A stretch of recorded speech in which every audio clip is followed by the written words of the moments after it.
admissions at Carroll College. Anyone know where that is? Montana, that's right. I actually am a regional rep in the Portland area. Been down there for the last 20 years or so. Worked with Carroll for 22 years. So I love nights like this when I can kind of take my Carroll hat off and just provide information for families. We're all about college or access to college. And so when they asked me to come tonight and talk about kind of the application process, it's something that I really enjoy is, I tell students all the time, I'm sort of an open book, right? Colleges do things very differently, but I want you to hopefully understand the process as best that you can, so that you know kind of what happens on our end, right? I mean, they've written books about, the war room, right? Where we get together and talk about committee reviews and all this and that. And it shouldn't be this big secret, right?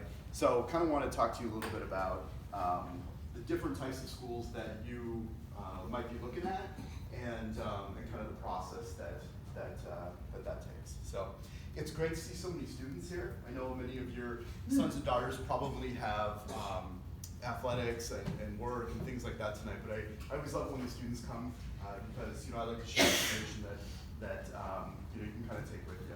So just out of curiosity in the crowd here, so how many of you are seniors? Okay, how many, and parents, how many representing juniors or junior parents or junior students? Okay, anyone younger, sophomores? Okay, parents, how many of you is this your first time through this process? Okay, some of you maybe have gone through it a few times. So first and foremost, I'm just going to talk about sort of the admission process when applying to colleges, give you some insight into the different parts of the application and things that you'll be exposed to, and then we'll kind of transition to financial aid, okay? And that's more general. We'll go through there. So first and foremost, I'm bringing this form just as sort of a guide. This is all electronic now for us, so when I get an application, this looks a little bit different, but this is basically what we utilize. I put this together probably about 15 years ago, and it obviously kind of evolves every year, but based on some conversations I had with friends of mine that worked for Ivy League schools, and some information, and just, rather than recreating the wheel, it's kind of like, what do they capture? How do they do things? So I kind of wanted to utilize this to show how it's done from those that are applying to, some of the top schools in the country. Also give you an idea of what to expect if you're applying kind of middle ground, and then state schools and things like that, right? And they can all vary greatly. I do want to start out by saying that as you're entering this process, or if you've been through this before, I see every year a lot of anxiety around applying to colleges, okay? You kind of hit your senior year, maybe parents, it's your first time through, and it's just understanding how it all works and how to communicate with folks and how, financial aid, are we going to get it, how do you get it, things like that. And I just want to share a couple statistics that'll hopefully kind of put a lot of you at ease. And it's a statistic that you're really not going to see very often. But 85% of the colleges in the country actually admit more students than they deny, okay? So that's an important number because I think so often this time of year, we're reading about the other 15%, or even, those kind of in the top 5% that, say that they get 14,000 applications or so, and they're admitting like 5% or less of those students, right? It just makes the whole process overwhelming. Now I know that there's certainly students at Archbishop Murphy here that are applying to those schools, and you obviously need to know, what that process is like, right? And we'll talk about that a little bit. But I also want to talk about what the admission process is like for, say, the other 85%, right? And how it differs from public state universities and private schools, okay? Does anyone know how many schools in the Northwest here actually deny more students than they admit? Anyone have any idea? Take a guess. One or two? Does anyone know who? The answer is one. Does anyone know who it is? Nope. Nope. Reed College. Reed College in Portland admits about 33% of their applicant pool. Okay. If you look at UW and Whitman, which you also said, those were the first couple that I looked at when I was doing research. They're just over 50%, okay? So they're very close, right? And then there's a number of us that are sort of sitting in the 60 percentile range, right? Carroll College, University of Portland, Puget Sound, Willamette, schools like that, okay? Just to give you a sense of where they're at. So as you're entering this process, put your best foot forward. Just, you You've done all you can at this point, many of you academically, the activities you've been involved in. We look for students, and we want to see what you bring to our communities. You know, I look at this all the time, and I see, are you a good fit for the institution that I work for? We know that, and we want it to be academic, social, and all of those things. So that's why we kind of break down the parts of the application. Now, this process can differ a little bit from public and private, right?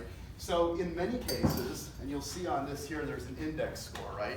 So that means something completely different for us, okay? That for us is for financial aid, for merit scholarships or whatnot. But many state schools, you'll see there's an index, right? So basically kind of a chart they're using. They say, you look at the different schools and they say, if you have this GPA, you're given acceptance. If you have below that, you either have to appeal or deny. And that can vary greatly, right?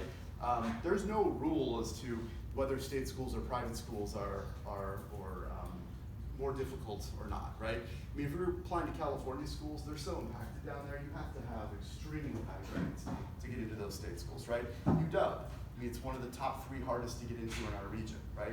So there's some really good schools that are tough to get into that are a little bit larger school. And there's a lot of state schools that are kind of rewriting the rules. When I first started admissions over 20 years ago, it was very different. State schools were pretty much just index. It was like either you have it or you don't, right? And private schools had this whole holistic review, okay? Well, that's very different now. There's a lot of the best state schools in the country that have kind of taken this model, and so they're breaking the applicant down and they're looking a lot more at this to really build that community that we talked about, okay? So, in utilizing this, I want to step through the different parts of the application so that you have a sense of what we're looking at for that. So, you have GPA test scores, and if you scroll down there, and then you get into like essay recommendations. Secondary school report is actually what we refer to as our counselor rec. Extracurriculars, special would be like a talent. Does the person play a sport? Are they coming for theater? Something that they would get a scholarship for, okay? So I want to talk about those different things, right? When I review a student, I actually like to look at the application and not even really pay attention to the GPA, okay? Now I know that Archbishop Murphy has a strong college prep curriculum, right? So I know that there's going to be certain expectations of the student here. You have all the math and science, and I mean, counselors are telling you what you need and how you can put yourself in the best position to be admissible to college, right? But that's not the case at every school, okay? So when I look at that, if I take sort of let's say a 3.5, 3.6 GPA, right? If I take that student can be very different from one school or another, okay? So I don't want to look at that and have any idea of what type of student I'm looking at beforehand. So what I look at is I like to read backwards. I pull up the transcript and I want to see what classes they're taking in their junior year, okay? Or senior year. And one point I would like to make about that, for those of you that are juniors in the room and parents that are representing junior parents, I'll give you some information to take home with you. This is your most important year in college, okay? The reason for that is that more and more colleges are going towards early action application deadlines, which typically are around November 1st, November 15th. I've even heard of schools that are talking about moving them up in October, right? I haven't heard of it yet, but there's always talk of that. And so if you think about it, when students are applying November 1st, they haven't even gotten through their first semester of senior year yet. Some students might need a little bit more of a record to show us. So those of you that are juniors, you have a huge opportunity to finish strong this year. You either maintain and continue doing what you're doing, or if you're someone that needs to show improvement, show some upward trends, this is the time to do it now, okay? So having said that, when we look at that, like I said, I read backwards. I look at each semester, I say, what do they take? Math, English, science. And you can see on here that when we get applicants, we break them down, okay? Now, do I do this with every single student? No, okay? Because some of them I can just eyeball and I can just say, I don't need to figure all this out because I can tell. I mean, let's say you have a 4.0 student, right? It doesn't make any sense. Or maybe they have 1B or something like that. Pretty easy. I can kind of just tell looking at that they might be admissible or from that perspective, right? But if you're applying to some of the other schools out there, they're gonna break these down. And they're gonna have, in many cases, when I have a student that's a committee review, that information will come to me already calculated, right? So I know their math, their science, their English GPA, in addition to their cumulative GPA. It's all been broken down for me. But that's how in-depth they get at some of those top schools, right? They're looking at every single aspect of the academics. And then you see down below, too, the highest courses you've taken, okay? So were they honors courses? Were they AB courses, IB? Were they general courses or whatnot? You know, how much did they challenge themselves? And students, I hear this far too often. And I was sitting down in Arizona last year at a conference of all the colleges in the Western United States, and there was a group of us in admissions, and we were talking about this growing trend where we have students that are taking college level courses, but maybe in a general or an honors curriculum or whatnot, and they're getting A's and B's, you know, they're doing well in that, and they decide, I'm gonna take an AP class, and I'm gonna challenge myself. Let's say it doesn't go that well, right? And maintaining that rather than maybe dropping back down. Or I have students, believe it or not, that are getting C's in courses, and then they're jumping up and taking running start, or they're going into AP classes. And there's far too many students, and this is just not myself, but like I said, there was a whole group of us talking about this. How many students are finding themselves denied to college because they're, what I hear all the time, doing what colleges want to see. I hear that quote all the time. I did it because that's what colleges want to see. And I always say, colleges don't want to see D's, okay? We don't like to see that. We like to see you challenge yourself, but if it doesn't work for you, there's no hurt in trying, but just know that there's colleges for you out there that are gonna take you, and many of them in general curriculum. You don't have to necessarily do those things. Now, if you're applying to some of the top schools in the country or some really difficult schools to get into, then there's gonna be sort of an expectation. I mean, I knew plenty of people growing up that were 4.0, great students, perfect test scores, and they were waitlisted at Stanford, right? I had a number of friends that happened too. So that's the reality of applying to some of those top schools. And you can go to websites and you can get this information, you know? So students, you can go to the websites and find out, you know, what is the graduation rate? Or what is the acceptance rate? And then what is the average GPA at that school, okay? It's gonna give you a ballpark, okay? And give you an idea of your chances, okay? And talk to your admissions counselor, okay? That's what we're here for. I have wonderful colleagues in this profession, and many of them are gonna be very upfront and honest with you about what they need from you, if they need to see something different, if they need different additional information, or kind of where you sit as an applicant, okay? So that's sort of the transcript part of it. So challenge yourself at your ability level, do well, and just be realistic about the colleges that you're applying to. I think it's great to have safety schools, it's great, or reach schools, safety schools, schools you know you can get into and the information is out there, okay? So then we go into the test scores. And one thing that you'll see this was actually added this year, so test shop, so Carroll went test optional this year. Us and hundreds of other colleges, right? So this is kind of a growing trend. There's some research that came out of University of Chicago recently that said that, hey, what do you know? GPA is actually a great indicator of college success. You know, students ask me all the time, how do you look at the SAT? And I say, well, you know, I like to pay attention to what you do in 3.5 years as opposed to 3.5 hours, right? So I think it's a real thing. People say, I don't test well, or maybe they didn't get enough sleep the night before. I mean, the first time I took the ACT, I don't want to say I didn't know what I was going into, but I mean, I was what, 16? I was probably up late, hanging out with my friends, you know? I think it kind of takes, you know, taking it that second time to realize, you know, what this is for. You know, once you get into the senior year, you start kind of really looking through things. So that can be used for a number of different reasons, and there are many colleges still that do require the test, okay? But just know that you might be looking at some tests that are optional now. Many schools out here are going to take the ACT or the SAT and don't have a preference on the two. I think it just depends on what test you do better on, right? There are some schools that utilize that information for scholarship. I mentioned the index score with us. How we did it, and do it for some students still that do submit a score, is there's a calculation. It's a combination of their cumulative GPA and then their test score.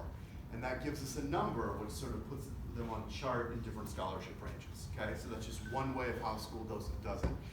We're not completely unique in that. I know there's others out there that do that, but just ask when it comes to this, because the past few years, I had a lot of students that I said there's two ways to look at this. There's one for admission, and there's two for financial aid. Because I've had plenty of students over the years that I say, look, your test score is gonna get you admitted to the college, right?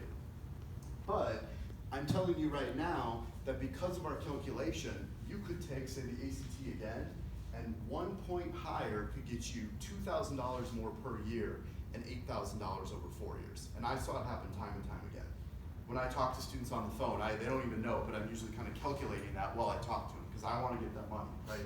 So I want to say, you know, if you do this, you can get some more money for college, right?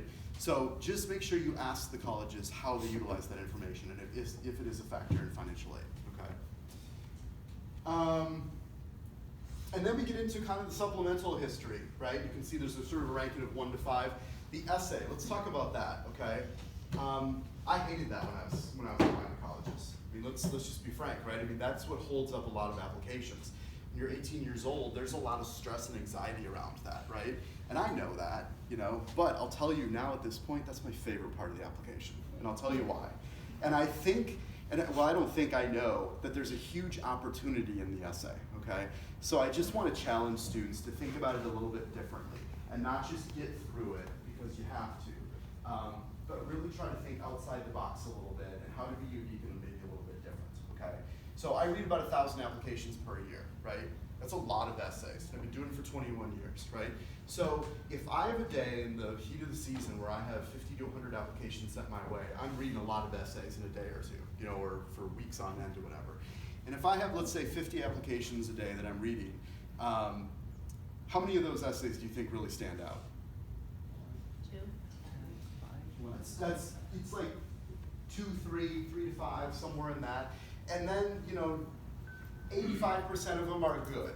They're good enough. They're not going to like hold the process up or whatever. And then I've had students that the essay actually, unfortunately, gets them denied, you know, because it is a serious writing sample as well. I mean, colleges look at it for a number of different reasons, right? So it needs to be taken seriously. I've seen reports that as high as 40-some% of students actually fill out college applications on their phones. Okay, I heard that at a conference where there's a lot of these programs are able to tell exactly the source of the applicant, and iPads and phones. So I know why there's all these misspellings and errors and things like this, and it's just gotten worse and worse and worse over the years. You know, probably worth taking a little bit more time on your college application than, you know, kind of typing that out with your thumbs.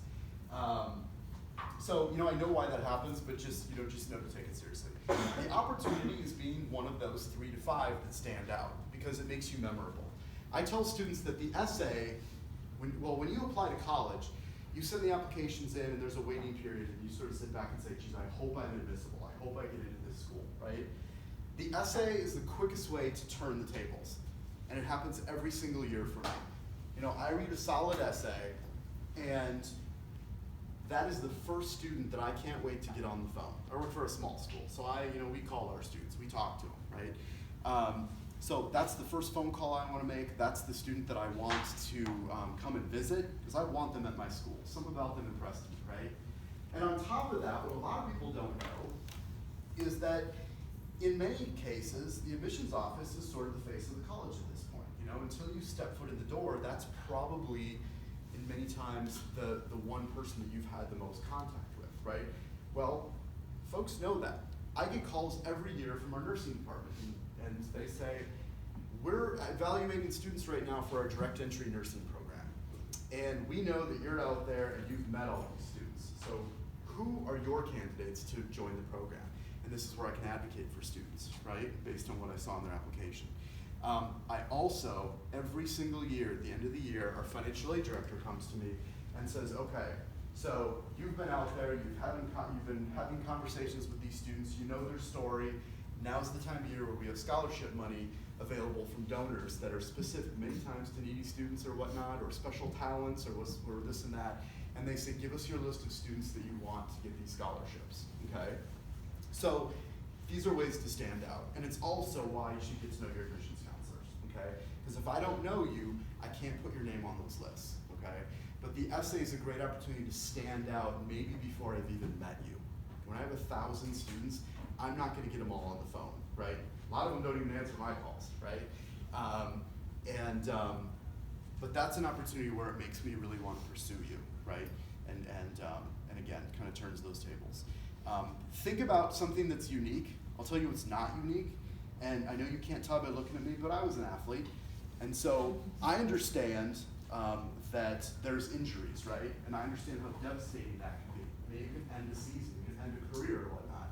But I will tell you that it's as high as probably about 20 to 25, as high as that, 25% of students that write about ACL injuries. I'm not even kidding you. I know it can be difficult to go through, and it can be something that seems just tragic at the time and worth writing about, but it's so not unique, right? And even like community service trips and travel and stuff like that, those are a dime a dozen as well. We don't want to learn about the whole trip, what you did, but really what you learned from it, right? Or how you dealt with those things. So just try to think outside the box when it comes to certain topics. Ask your friends even what they're writing about. Because some of them might say, well, we're all writing about a lot of the same things. And try to be that one that's unique and stands out, but put some time into it, okay? Recommendations. These are huge for me, okay? Because if we have a student on the fence for admission, the first thing I want to do is hear about what your counselor did. My wife's a high school counselor, and I'll tell you what, I've always thought the world of high school counselors, but there's a lot of work that they take home with them. There's not enough time in the day to write recommendations, and I know that my wife spends weekends, I'm sure you guys do too, spending weekends, evenings. There's been many nights I wanted to go out to dinner or whatnot, and she said, nope, you gotta stay home because I've got work to do. And I see you're smiling, I'm sure you've had that happen. And so a couple things. You owe it to them to give them the time to write a solid recommendation, okay? You're not the only one they're writing, there's a lot of people they're writing for.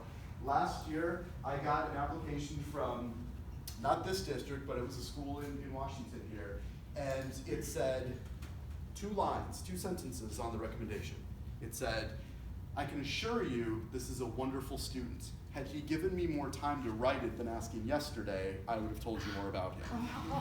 And you know what? You could think that sounds harsh, but I was surprised it took as many years as I was in admissions to actually find that. I mean, it's just honesty, you know? I can't tell you how often my wife comes home and says, gosh, this student just asked me for a scholarship recommendation and it's due tomorrow, right?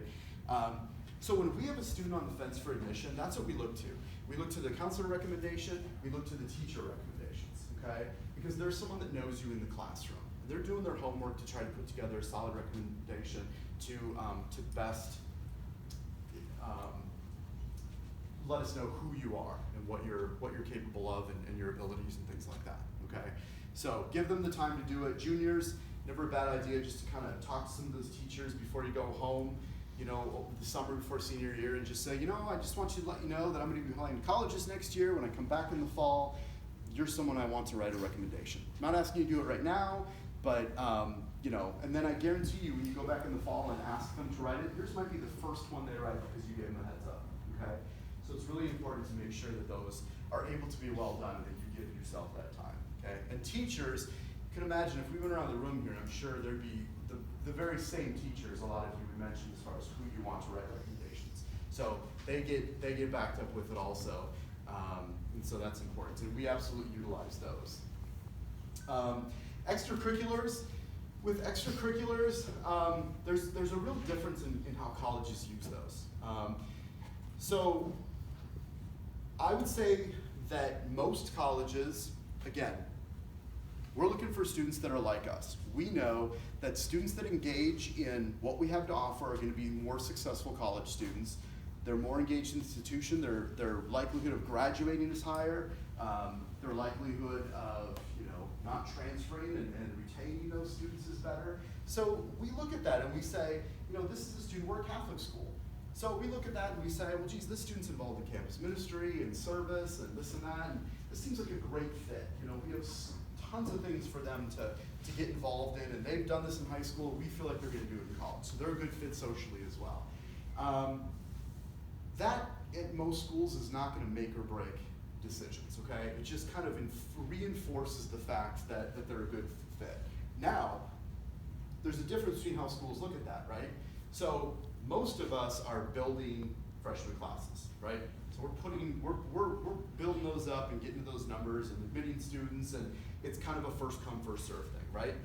But some of the best schools in the country are using those extracurriculars to shape their class, okay? And there's a real difference between the 85% that's building that freshman class every year, and then those that are admitting 5% and they're shaping that class. Where you figure if with everything else equal, you know, everyone's 4.0 or high test scores and perfect students, then they kind of go down to the next level and they start looking at those sorts of things. And that's where talent and what you've done in your free time really matters. Because they're looking around and saying, we graduated our oboe player last year from our symphony, so we need to find a new one. And you might not be the best candidate, but you might play the oboe, and that might get you in college. And I've given that example for a number of years. I made it up a long time ago because I thought this is probably one of the most obscure things you'll find. And I kid you not, 2 years ago when I was doing one of these, a woman came up to me and she said, that's exactly how my daughter got into college. Her admission counselor told her that her playing the oboe was basically the reason that she got the nod.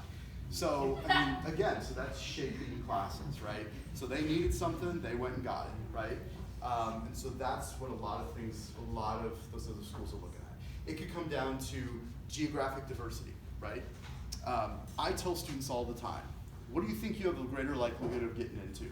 Stanford or Brown? Well, I don't know because I don't work for their admission office, but I'm betting you it's probably Brown, and I'll tell you why. Washington right here, think about how quick of a flight it is down to Stanford. It's close, it's not that far away, you've probably been there before. So you're a student that's gonna be applying to one of the best schools in the country. Stanford's right in your backyard, basically, you know? So think about how many Washingtonians are applying to Stanford. A lot. How many Washingtonians are applying to Brown? Right? Probably not as many as Stanford. I have friends that work at some of those schools. They want to be able to get students from all 50 states. Guarantee you they do. That's part of the process. That's part of shaping the class. So think about how unique it could be if you're applying to some regional schools that are difficult, or if you're someone applying to someplace further away. I know when I applied to Carroll, there was like 85% of students from Montana, right? And I was from Minneapolis, Minnesota. And I went to Carroll, and boy, I'll tell you what, I felt like I was a star going there, because everyone knew me. They're like, you're the guy from the East Coast. And I'm like, well, there's a whole part of the country, we're kind of Midwest, you know? But I was the guy from the East Coast. And it was fun, you know? But obviously that was unique, you know, at the time. Now it's very different, but at the time it was kind of like, wow, who's this Minnesota guy, you know? So I hear it all the time. I hear students telling me where they're gonna apply, and there's schools I have yet to hear of. You know, I watch ESPN and try to look at football scores, and there's still things on the ticker. I have never even heard of these schools. So there's a lot of places out there, and you can be unique to a lot of them. And there's a lot of homework to be done too, in just finding those schools and the perfect fit, okay? And then as you can kind of see, it just depends on the different process for the admissions offices, right? So, you know, most of the applicants are probably just gonna get one read and I would make a decision. Some offices are gonna give, like if we have a student that goes to committee then, they get two, I pass it off to a colleague, they read it also. We both might have conflicting decisions here. We write it up, that's what gets you in sort of the boardroom, right? So then you go in there and kind of discuss, and that's when everyone's involved. We could request additional information. We might want to see your 7th semester transcript. We might, you know, I mean, we've asked for tests before, we've asked for different additional recommendations. Those are all things that schools may do, okay? So this is just, I know this was kind of quick, but this is just kind of gives you some sense using this. And again, I created this years ago from other offices or whatnot when we first started doing this. And so it's kind of commonplace in a lot of places, especially, you know, a lot of the private schools or whatnot. But like I said, state schools are doing this too. I mean, I've got, you know, state schools used to not even require essays, and that's a little bit more unique now. A lot of them are, and they read them too. I use my wife as an example all the time, but she worked at Oregon State University for a long time. And she used to bring their Insight resume questions home every weekend. Every one of them got a grade, and she would bring home piles like this big. And one time I had a student that was applying, and I was listening to him. He said, I don't even read these things. And I said, well, actually, they get 2 reads. They're all graded. He's like, oh, you know. So there's a lot of weight that goes into those. So that process is as close as it's ever been, okay? And then I know we were talking about the coalition application. I know it sounds like you're going to have some sessions on that at a later date to kind of talk about that. So I kind of went through this, basically kind of giving you an idea of the common application. A lot of students are going to utilize that, and this is some of the things they ask for. Has anyone not heard of the common application before? It's one that a lot of us are using in this day and age. Each school can be unique on that as well, though. So they may ask for subject tests, they may ask for additional essay questions to be submitted.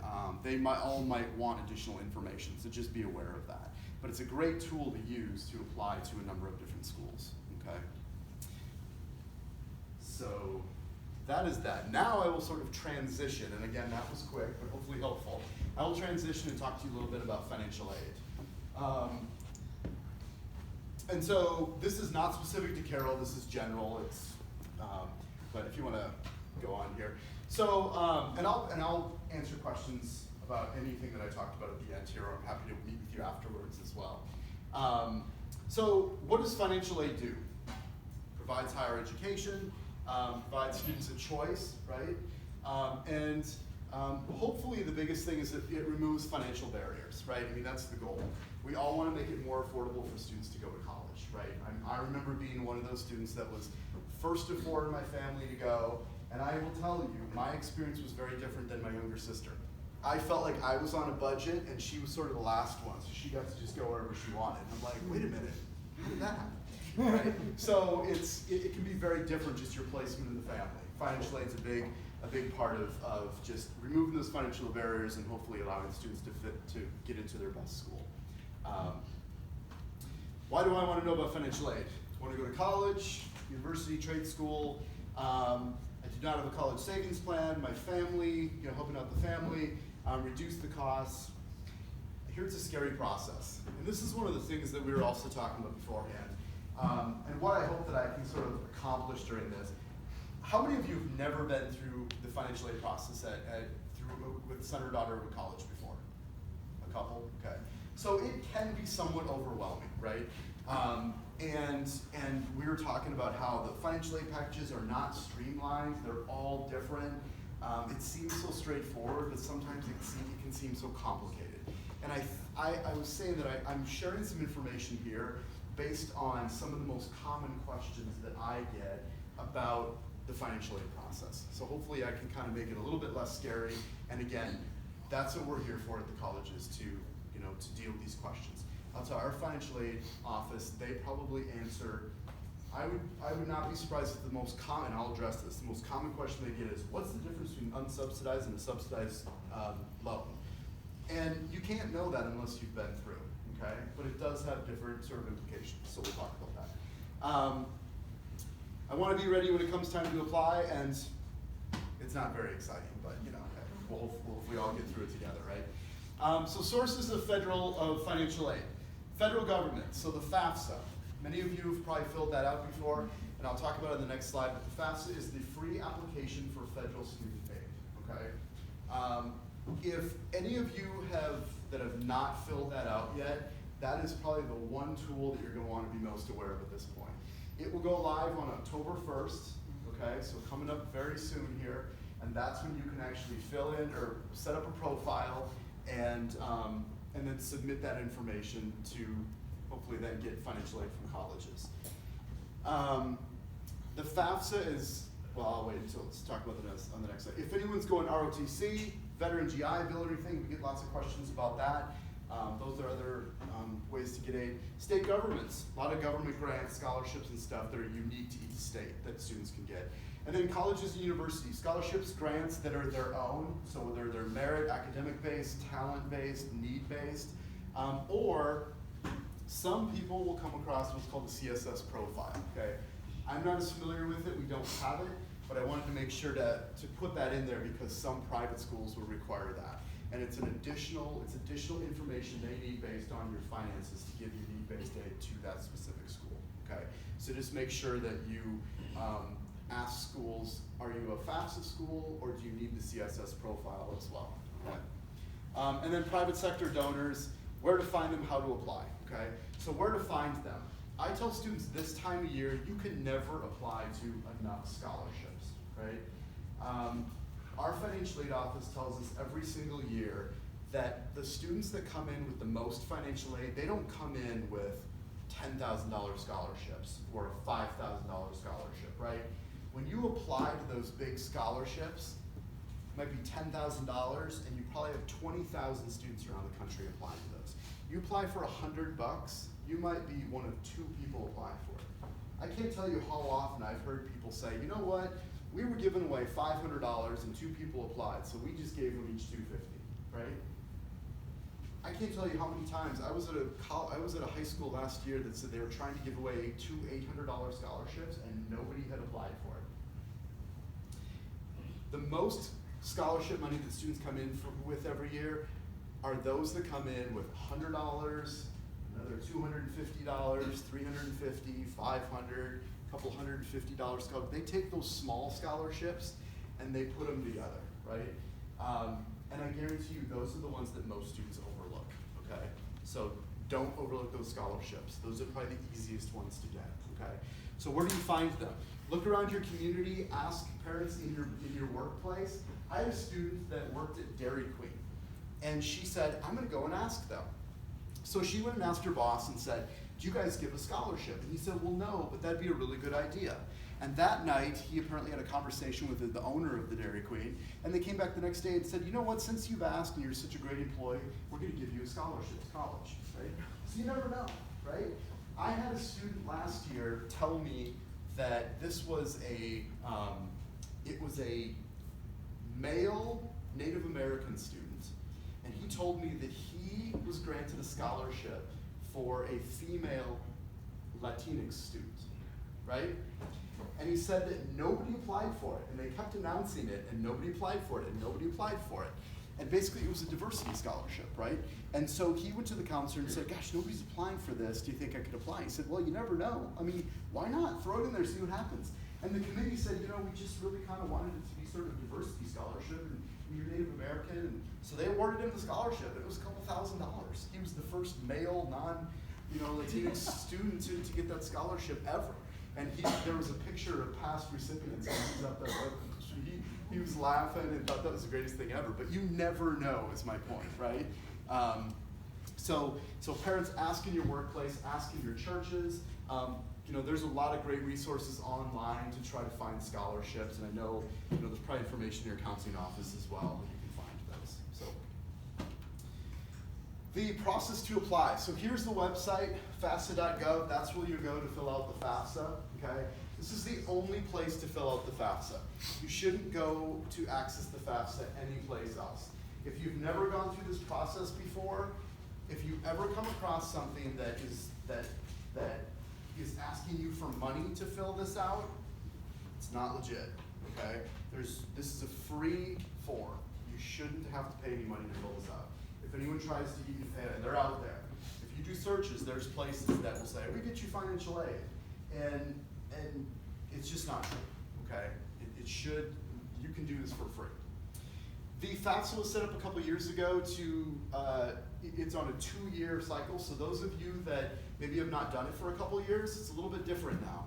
What we found is that more and more students with the FAFSA were sending in estimated FAFSA forms, and it was just backing up financial aid and making it more and more stressful for families. And so they decided that they're going to do what they call the prior year FAFSA. So it's not going to be based on last year's tax information, but the year before that. So the idea is that nobody should have to turn in an estimated FAFSA. It's factual information that you've completed, and that we can then submit a financial aid package to you that should have some real numbers in it, right? And then file every year you're in college. Some families say to us, we know we're not going to qualify, okay? Most colleges would recommend that you try to fill it out at least once, okay? And I will tell you that there are some scholarships out there that even if you're not eligible for federal financial aid, they do require that you have a FAFSA filled out in order to receive the scholarship. I've seen them out there. So, so sometimes even if you don't get federal aid, you might find other aid, but that is sort of a requirement in some some How schools. does that data get to the external? It's usually sort of it's an internal. That's a good question. Let's think about it. It's usually an internal scholarship at a school that they require that for need based, but a lot of times they're not necessarily just going to award it to students that have need, right? There may be a number of reasons that they're awarding that scholarship. I'm trying to think of an example. We have a community service leadership scholarship, right? We give it to students significant service, significant leadership, right? There's lots of students that apply for it here. We literally award that based on that merit, like that leadership. It has nothing to do with need, but we do require that they fill out a FAFSA in order to get that scholarship. And who has access to that? That's just the institution. Just institution. Yeah, just the school. Yeah, good question. That wasn't very clear, sorry. How is aid determined? So cost of attendance. Cost of attendance is the amount that you'll pay for school, estimate of books, fees, room and board, expenses, travel, all those sorts of things. Now, this is something you'll come across in a lot of schools, okay, most schools. You're not paying us your personal expenses. You're not handing us your pizza money so that Domino's or whatever can deliver to you. And you're not giving us transportation costs or whatnot. But what we're doing there is we're adding some cost to your overall amount. So if a school's $45,000 or so, and this is going to be fairly similar at most schools, it might vary a little bit, but they'll say we're going to add say another $5,000 in, and that's going to hopefully get you some money for books and factor in some personal expenses, transportation. The idea behind that is that the more expensive we look, and again, you can't just, those numbers are, they're going to be fairly similar from school to school, but we're adding those in because those are real expenses, and the idea is that if you're sending your students a little bit of money every month in the personal expenses, or you're buying them a plane ticket to get to the colleges they're going to, maybe you could do that out of pocket because you're getting a little bit more money than for financial aid. I mean, that's basically the idea behind that, okay? So when you see the cost of attendance, just know that you'll have the direct fees, the tuition, the room and board, and then some estimates based on other things. And colleges could add in other things than that, but these are gonna be the most common you'll come across. Books, personal expenses. And I looked at a bunch of different schools just to verify that, and that's typically what I came up with. And then subtract that from the EFC, the expected family contribution, and that's what the FAFSA gives us. So the FAFSA passes on a number to the colleges. This is what the family is expected to pay. And they will send you then an aid report that basically shares that information as well. And then that comes with financial aid. Now, one of the things I want to make really clear is a lot of families, and rightfully so, a lot of families get held up on this, that when they see this EFC, so the expected family contribution, so if it says that I should be able to pay $5,000, then that means that I'm going to get all of the other money, to pay for this college. And that's not the case, okay? So I put this in here. Colleges will meet varying levels of need, okay? There are some schools out there that need 100% of need, right? So you will get the difference. And then there's some schools that it's a percentage of that, but it's probably more rare to not fill that hole, or it's probably more common that colleges do not fill that whole gap than it would be to meet 100% of that, just to make that clear. Yes? So I have a question, and it might be my misunderstanding. No, you're fine. So we are residents, that Mhm. means we're not citizens. Can we still apply for the FAFSA? Because You're what? we're residents in the US, we're not citizens. Okay. Can we still go through the FAFSA? Because sometimes when you're not a citizen, they Yeah. just don't. Why don't we allow talk you about to that do it. afterwards? Because there's kind of a series of questions to ask. So the easy answer is possibly, but I need to get some more information. Okay, So, thanks. so we can move on to the next one then. So how is they determined? This is kind of what I was just explaining. So let's say this one here is the extremely high cost school. This is sort of your middle range private school, state university, and community college. So your EFC is $5,000, right? So this school is $5,000. So if your EFC is $5,000, you're not going to get anything more because they say that that's what you should be able to pay, right? At this school, your EFC is $5,000, but there's a little bit of wiggle room and it goes up more, okay? The idea of that is that hopefully we can kind of play, even the fields between the different different schools. I tell students that if we weren't able to offer more money in private school with what we charge, we'd never have any students come there, right? So there's a lot more money, and I almost didn't take this advice that I'm about to give. My parents, we rushed the application to the airport literally the night before for Carroll College, because I said, I think this is a really good fit. But we didn't know if we could afford it. But we thought, let's just try. Let's trust those people that said, just give it a shot, right? Apply and see what happens, right? Well, it worked out for me, right? And I see it happen to students all the time, and I encourage them. You're not signing up for anything, you're not guaranteeing anything when you apply to a college, but you're giving them the opportunity to submit a financial aid package and to work with you and try to see if you can make that school affordable, okay?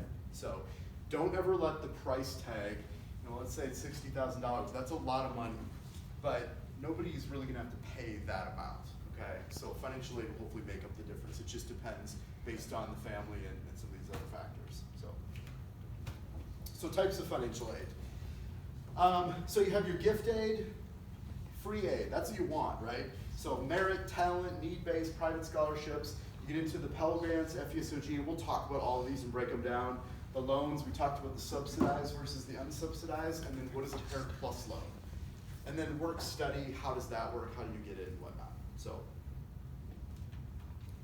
okay, scholarships. So these are the things that students can get scholarships for. So merit, GPA test scores. I talked about how it's very different from school to school. Some schools it could be, if you're in this GPA range, you're given this amount, and it's pretty straightforward. Some schools, like we used to do it, have a GPA and a calculation with a test score, and that comes up with an index number, and then that's how you get it. You fall into a certain range. So some of it is straightforward, and I've even seen schools that it's sort of mystery. They'll tell you, these are the scholarship amounts, but we're not gonna tell you how you get them or how you qualify. And there can be a combination of a lot of factors behind the scenes, right? So there's varying levels of how scholarships are awarded at each school. There could be scholarships for academic major, and that could be for a number of reasons, right? It could be a donor that gave money back to their institution for an alum that gave money to the school, and they wanted to go to that certain department. It could be because the school is building a new major, okay? Or they want to get more students for a certain major. That might be a reason why they do that. And then obviously athletics, activity, band, theater, things like that. And then these are not just coming in, but these could also be activities that you could earn once you're a current student there too. So you see resident community advisors, those students are not gonna come in, they're not gonna hire you right out of high school and say, yes, you go run the floor. But that's something that you can get money for, and it's pretty significant, your room and board packages or whatnot. And then, need-based scholarships as well. So what matters? Grades. Across the board, grades are a factor in all of this, right? And grades are certainly something that are obviously gonna earn you quite a bit of money. But leadership, community service, those are things, if that's important to a school, and I mentioned the scholarship that we have that's specifically for that. I think you'll find those a little bit more at private schools or maybe religiously oriented schools. But those kinds of things, those are the types of skills that are also gonna get you a lot of outside scholarships and what donors for private scholarships are really looking for. And I didn't really address this with the extracurriculars in the application, but I'll talk about it right now. What most people are looking for in that is they're looking for students that are committed to continuing on with those types of activities, right? So we don't want to necessarily pay someone to be a leader or who did significant service to come into college and then just drop that interest and not have anything to do with that. We typically award that to students that we feel, based on their essays or the information that's provided, that's just the kind of person they are. And they're gonna come in and they're gonna be committed to that and continue doing those things. So this is something I didn't mention when I was talking about the application, but what's important on that? There's a spot in there where you list your activities typically, right? And I'm speaking more for the application, but a lot of time on resumes for these as well. So let's say you volunteered at a homeless shelter on a Saturday. You worked at the Boys and Girls Club one Saturday. You served meals downtown at a shelter or something on another Saturday. And these are things that you did for like 2 hours here, 2 hours there, but it's kind of a one-time thing, right? Well, that's great. We'd like to see students getting out and doing those things. But what we really want to see is a real passion for the activities that students are involved in, right? So was it one Saturday you did that, or did you make a commitment for a 3-month period to come in and like 5 hours every Saturday, go and work at that shelter? You know, something that you were passionate about. And that could extend to talents as well, right? So things that are time consuming, like theater, you know, as the productions are getting closer. I know there's long nights. I had 3 sisters that were dancers. There's a lot of work involved in dancing, you know, playing band and stuff like that. There's a lot of work in that. And so the time you put in and showing that commitment is what matters most. It could be just a few things that you do really, really well and are committed to that is going to be more impressive to us on an applicant or to a scholarship committee than just an hour here, an hour there of lots of things. Okay, so think about that, and is that going to really show through on the application? Obviously, writing ability, these are very similar to essay. The thing is, you can recycle these, right? So a lot of these, you can write a solid essay and you can blanket them out to a number of different. It might even be your college essay, you know? It might be something that you write about for college that also is applicable for a lot of scholarships.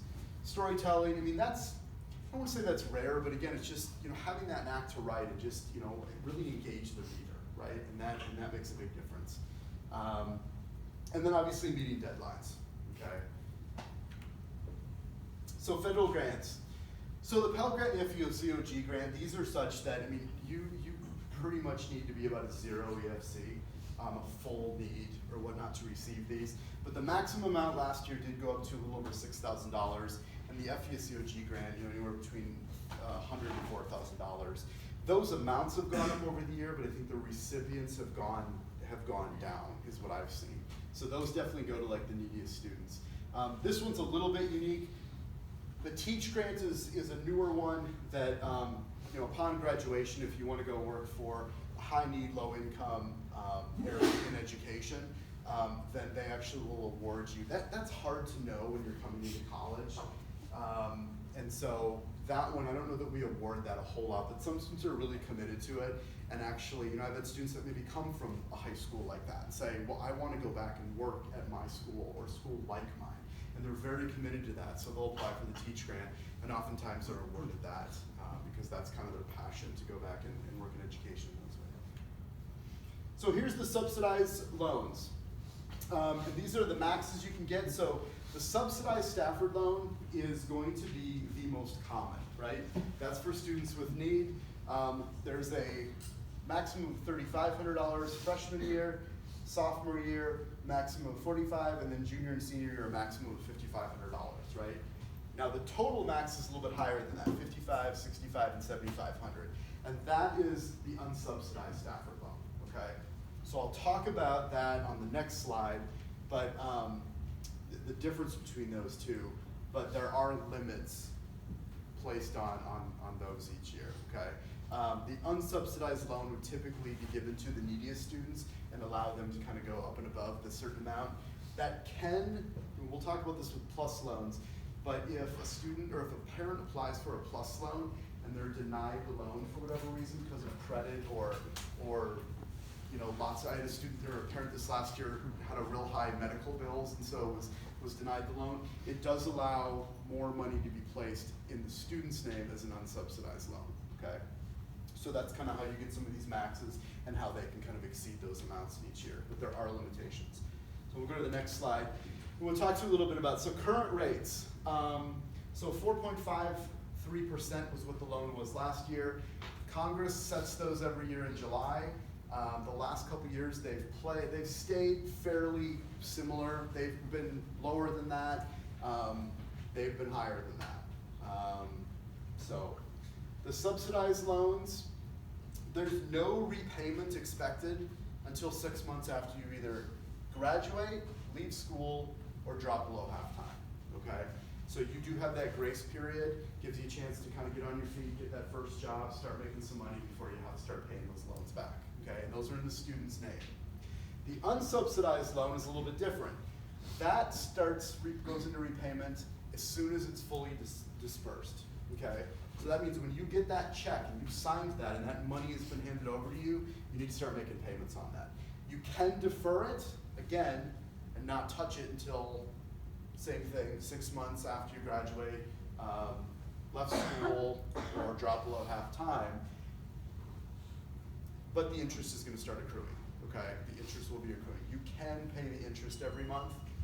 Small ones, it's usually minimal. I took one of those out when I was in school. I think it was like $14 a month or so. So you can decide what you want to do with that. Repayment options after you graduate: standard, graduated, extended. Standard is pretty, they're going to break it down and say with interest, this is what you owe every month. You have a 10-year period to pay it off, and that's what that is. There are options to put in deferment forbearance, if you have financial hardship or things like that. The other option would be to do a graduated loan. That means you start with a smaller payment, but over the 10-year time period, the payment gets larger. The idea is that over the 10 years, you're starting out in a career, but hopefully you're making more money as you get closer to payoff, okay? That can be a little dangerous sometimes. I think it always sounds good, like, hey, this is what I gotta do right now. I'm gonna start with a lower payment, right? But sometimes not thinking far ahead of what that could mean on the back end, right? So you'd be talking like some crippling dollar amounts, and you just need to be really careful of that, okay?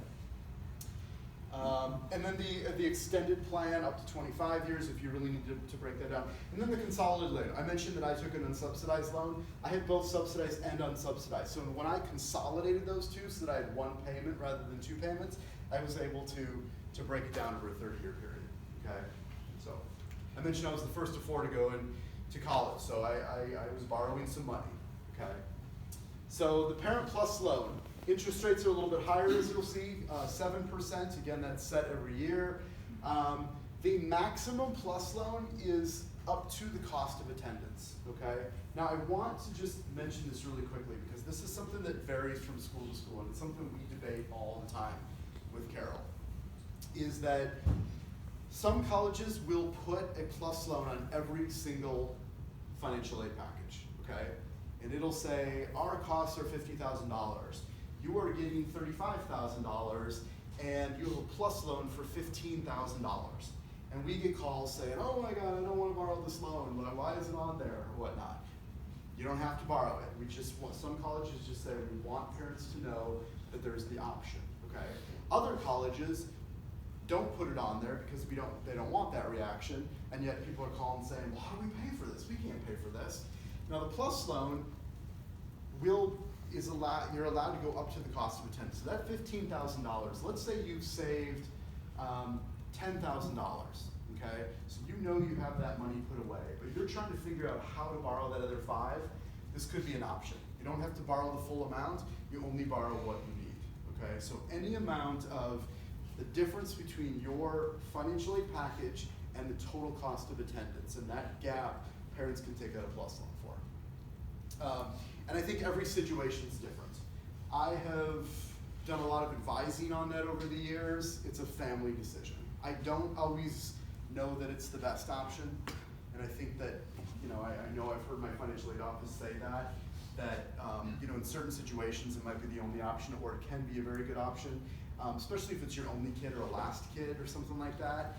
But if you've got a big family, you start borrowing these, it's gonna pile up. So I think that what we tell families is that if you're gonna do it for your first child,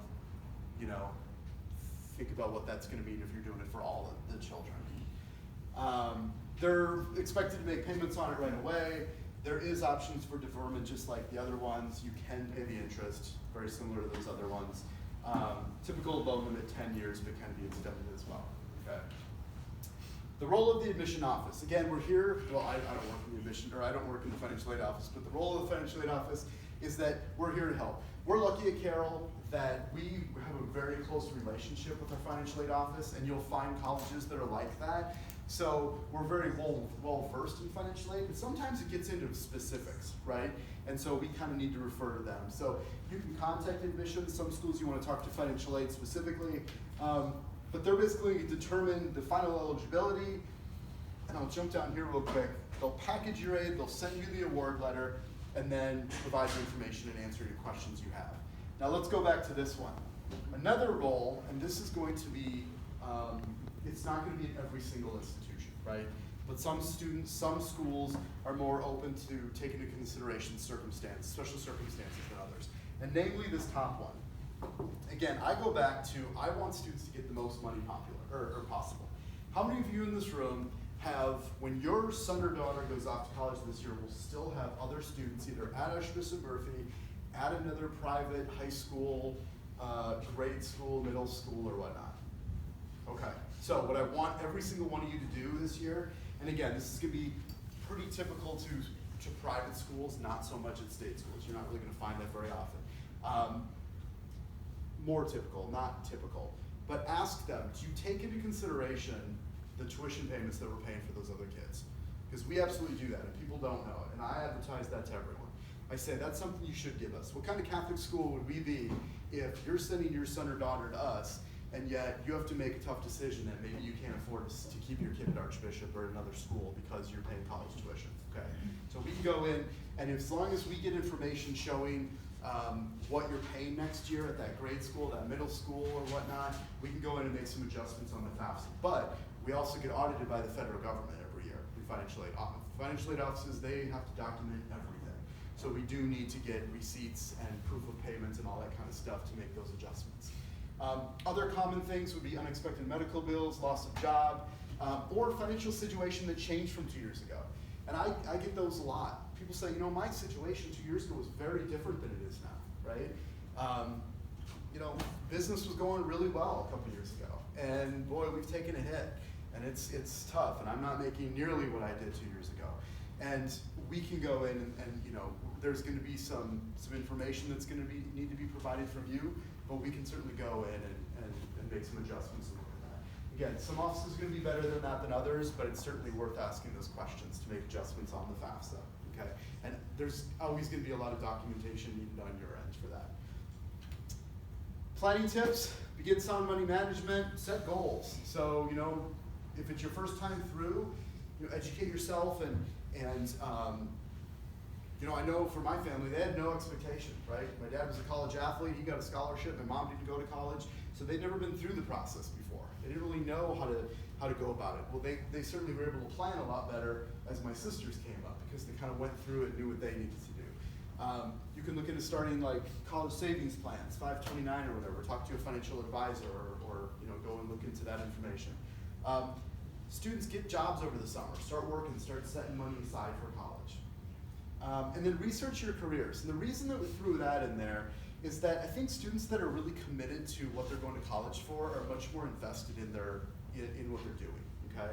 So I'll use like nursing as an example.